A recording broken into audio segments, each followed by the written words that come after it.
The way we've instructed the jurors in the past is really to go through everything, make note of questions which we can entertain as conversation. I think it's the best way to go.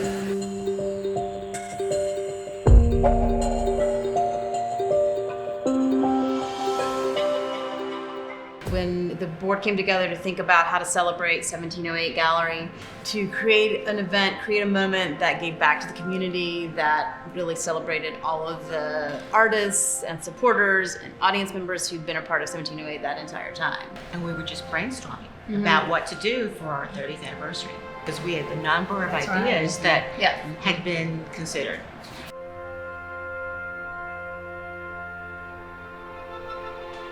We were also really interested in inspiring people to consider the importance of art in public spaces and to talk about art freely and make it a part of their world.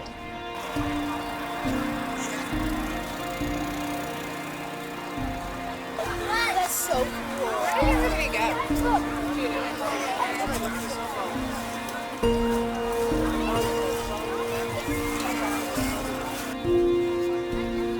You had been to Paris and seen the Nuit Blanche, which is all over the city. It's like an inlight all over Paris, and brought that idea to the board. And I wasn't the only one. Right, Chuck Scanlon also had seen it. And that's the one where we decided to commit to this event, but we didn't have a name for it.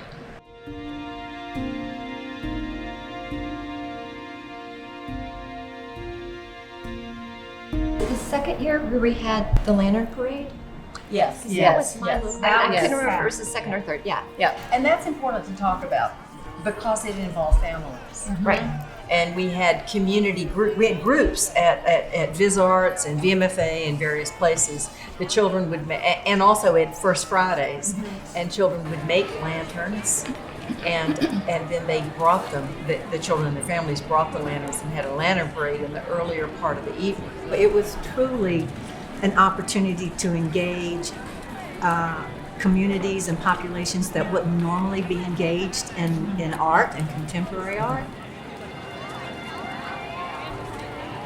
But then I remember so well, Amy, you and Lucy and I talking about what the next year would be, and you and I were advocating for continuing on Broad Street again to like learn from the first year, to develop off of the framework of the first year. And Lucy was like, no, this thing needs to move around the city, and we can use contemporary art to engage different parts of the city. Needless to say, Lucy won that argument. We did the Turning Basin and the Riverwalk. We've done Scott's Addition. We've done VMFA twice. Monroe Park.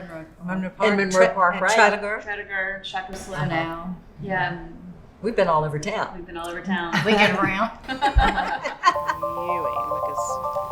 think you're gonna get 3 or 4 people on it. There's no trial run for Enlight. So the day of installation is the night of Enlight. So there's no opportunity to test things out. And so it's really important on a logistical standpoint to talk through whatever the challenges might be of the site, to make sure that we've identified lights that are going to need to be turned out, where there might be power sources, where there might be any issues that we need to think about in advance. Yeah, so that's another thing. We'll keep thinking about it because it is a big street to block off. So this year, Enlight 2019 taking place in Chimborazo, we have 11 artists who we've invited to either create brand new works that directly engage Chimborazo and some of its narratives and histories, or have work that really closely aligns with some of those narratives and histories. Rachel Pater and Richmond Story House. There's a crew over there that's working on an oral history project on the Churchill Tunnel collapse. Milk River Arts partnered with them to create a kind of visual way of telling that story and expressing that story that involves several local artists. I am an artist mentor here at Milk River Arts, and Milk River Arts is a neurodiverse community of artists with and without special needs. Usually, an individual artist with special needs is paired with an artist without special needs from the Richmond community, and they kind of work together in this one-on-one mentor relationship. Can you show me the bus louder? Can you show me with paint or with pencil? And they they look at a tight space, they come up and they look up close. Okay, so we're gonna do a tight little brush. And this Castaway's Lantern project is part of Inlight's larger lantern parade that happens with every Inlight festival. And so there's going to be workshops where people will be creating these kind of railroad milk carton lanterns to contribute to the Castaway project, which will then, so they'll process through the streets and then be hung onto this tunnel that the giant illuminated boxcar theater will then be parked underneath. So there's a lot of literally moving parts to the project. My name is Malcolm Peacock. I'm an artist. I live in New Orleans, Louisiana.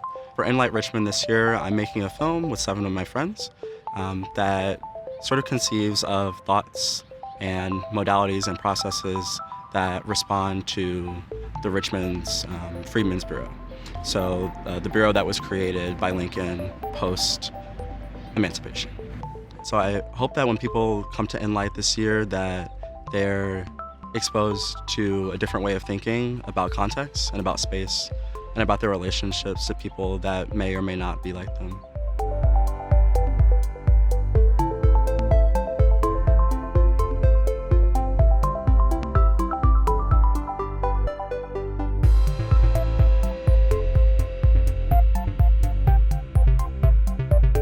I think back to conversations that we had around year 4 and year 5 about how we didn't want Inlight to run its course, and we didn't want it to sort of exhaust its audience, and that maybe 10 years would be that's what it would be. We would do 10, and we are clearly blowing past that 10. I knew right away that we would have our own version of Nuit Blanche, and it would evolve as 1708 has evolved.